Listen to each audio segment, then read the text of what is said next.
ಒಂದು ಕೊನೆ ಹೇಳುವಂಥ ಪ್ರಯತ್ನ ಮಾಡುವ ಎಲ್ಲ ಪ್ರಯತ್ನ ನಡೆದಿದ್ದವು ಅಂತ ಹೇಳಿದ್ವಿ. ಆ ಸಂದರ್ಭದಲ್ಲಿ ಬಿಹಾರದಲ್ಲೆಲ್ಲ ಆಗ್ಬೋದು ಅಂತೇನೋ ಒಂದಿತ್ತು. ಬಟ್ ಅದು ಬಿ ಜೆ ಪಿಗೂ ಮನವರಿಕೆ ಆಗಿದೆ. ಸಪೋಸ್ ಏನಾದರೂ ಬಿಹಾರದಲ್ಲೇ ಇಂಡಿಯಾದ ಕಡೆಗೆ ಹೋಗುವುದಕ್ಕೆ ಬಿಟ್ಟರೆ ನಿತೀಶ್ ಕುಮಾರ್ ಅವರನ್ನು ನಿಶ್ಚಿತವಾಗಿ ಅವರು ಪಿ ಎಮ್ ಗದ್ದುಗೆ ಹಿಡಿದು ಗ್ಯಾರಂಟಿ ಅನ್ನೋದು. ಯಾಕಂದರೆ ಈಗಾಗಲೇ ನಮ್ಮ ನಾಯ್ಡು, ಚಂದ್ರಬಾಬು ನಾಯ್ಡು, ನಿತೀಶ್ ಕುಮಾರ್ ಇಬ್ಬರು ಕಾಂಗ್ರೆಸ್ ಜೊತೆಗೆ ಒಳ್ಳೆಯ ಗೆಳೆತನ ಇಟ್ಟುಕೊಂಡು ಹೊರಟಿದ್ದಾರೆ ಅನ್ನೋ ಸಹಿತ ಬಹಳ ಗಮನಿಸಬೇಕಾದ ವಿಷಯ ಆಗಿದೆ ರಾಷ್ಟ್ರ ಮಟ್ಟದಲ್ಲಿ.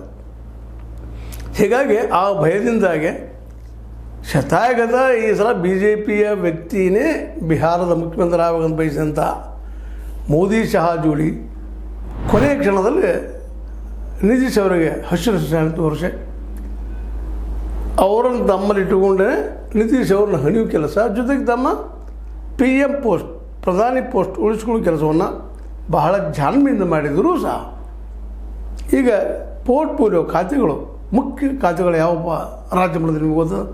ಗೃಹ ಖಾತೆ, ಫೈನಾನ್ಸ್, ಇನ್ನೊಂದು ಸಭಾಪತಿ. ಈ ಮೂರು ಬಹಳ ಪ್ರಮುಖವಾದ ಪಾತ್ರ ವಹಿಸುವಂಥವು. ಅದರಲ್ಲೂ ಮುಖ್ಯವಾಗಿ ಈ ಸಂದರ್ಭದಲ್ಲೇ 2 ಪೋಸ್ಟ್ಗಳು ನನಗೆ ಬೇಕು ಅನ್ನುವಂಥದ್ದು ಈ ನಮ್ಮ ನಿತೀಶ್ ಅವರ ಬೇಡಿಕೆ. ಇದೇನಾದರೂ ಮುರಿದ್ರೆ ಒಂದು ಹೆಜ್ಜೆ ಇಡಬಹುದು ಅಂತೇಳಿ. ಆದರೆ ಇದನ್ನು ಸುತಾರಾಮ್ ಒಪ್ತಾ ಇಲ್ಲ ಮೋದಿ ಶಾ ಅವರ ಜೋಡಿ. ಯಾಕೆಂದರೆ ಸಭಾಪತಿ ಮತ್ತು ಗೃಹ ಮಿನಿಸ್ಟರ್ ನಮ್ಮವ್ರನ್ನ ಇರಬೇಕು. ನಾವು ಹೆಚ್ಚಿಗಿದ್ದೀವಿ, ನಮ್ಮ ಎನ್ ಡಿ ಎದಲ್ಲಿ ನಾವು ಲೀಡಿಂಗದಲ್ಲಿದ್ದೀವಿ, ನಿಮಗಿಂತೂ ಹೆಚ್ಚಿಗಿದ್ದೀವಿ.